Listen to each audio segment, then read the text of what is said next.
Hello guys, it's your quant, and today specific video about fundamental analysis on a project I have invested in, which is Velar.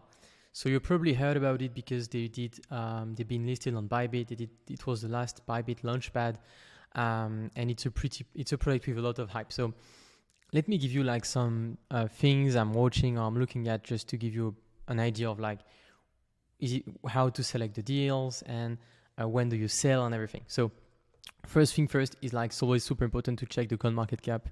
So we see we have a market cap below $15 million. The fully diluted is around $200 million, and we see we only have 6% of the token released. So actually some of the investors already got some token at the TG, so when the token was listed. I personally got some and I haven't sold, and I will explain why. One of the thing is, for example, this kind of stuff. So honestly, they are so smart in terms of interacting with the Bitcoin ecosystem and the community. And these are the projects you don't want to fade, and you want to be kind of like holding them and like waiting, giving the team more time to build and to release things. So that's very important. So as I mentioned, listed on Bybit, so tier 1 exchange. It was the last Bybit launchpad, so that's pretty cool, right? I recommend you to have a check at their Twitter, but pretty clean Twitter if we go into details and everything. I think they are super good at marketing, at kind of like mentioning many metrics and also explaining their project, because it's kind of like very hard what they're doing. So they are doing DeFi on Bitcoin, and the first product they released was the AMM. So kind of like the same thing as Uniswap, but a bit different because fundamentally like Bitcoin is a different ecosystem than Ethereum in terms of technology, in terms of settlement and everything. So it's a bit different. They are doing a lot of, I would say, polling system and everything. So these are pretty interesting. Give a bunch of metrics on the use and everything. You can see that the Bitcoin ecosystem is still super young in terms of active users, also because the fees are a bit high. You probably already use the stack chain. Fees are lower than on Ethereum, but still fees are still pretty high compared to Solana. So then regarding the project itself, so they have released already a few things. You can go test it and test the swapper, working pretty well, pretty clean. And they have many things coming. And the thing I'm super excited about is the decentralized perpetual exchange.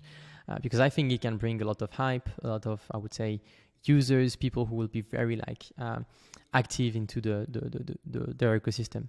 And then they have a bunch of things, of course, regarding liquidity, farming, and just at the website, looks so clean and everything. So if you look at the investor list, it's pretty long.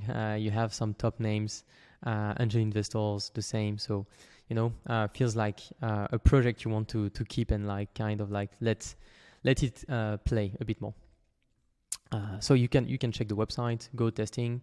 I recommend you to go test everything. I think it's one of the main important thing when it comes to doing research is like testing the products, interacting with it. It's just like super important. That's why I'm so bullish Solana. It's like every time I use Solana, I'm like, whoa, so fast, so cheap. Everything looks cool, looks neat. So I'm like, yeah, I'm bullish on that. Then regarding a bit more the price. So of course, not financial advice, just my view about the project and about what they can achieve and everything. But regarding, I think, what we have in terms of fully diluted market cap, what they can build, where they are, and what they have delivered already, and the team, I think it has a lot of room to grow. And my idea is like, I do believe that the maturity of this project is with a price of $0.5 because it would make sense in terms of fully diluted value, if I'm not mistaken. So of course, all these things are really depending on the market. I see that because Bitcoin is dumping a bit.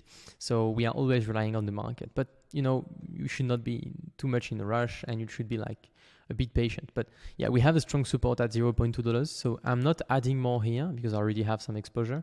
But if the price go lower than $0.2, I think I will think of buying some spot just because I think it will be a great trade. But I will not rush into it, right? But yeah, that's the thing. It's like I think until we don't see $0.5. Of course, it depends the market and everything. I will keep my bag and I will be pretty excited in testing the things they are releasing.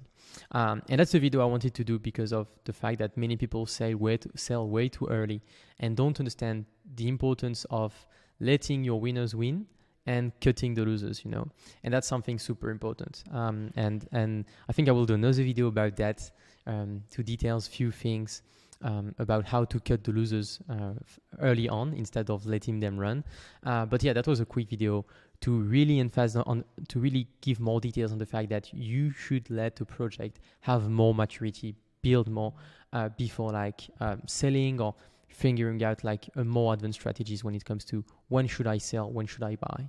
And that's the two things. So if I give a conclusion, do your own research on the project, of course, but if it breaks below $0.2, I would start to be interested in buying, perhaps at 0.1, will depend on the market conditions, I would say. And if the projects like deliver, I think we can really see another like more than 2x from here. And yeah, that would be pretty excited to see. So yeah, that was it about Velar, and see you soon for another video. Feel free to like, subscribe, share it to your friends. You know, that's the best way to help me, and see you soon.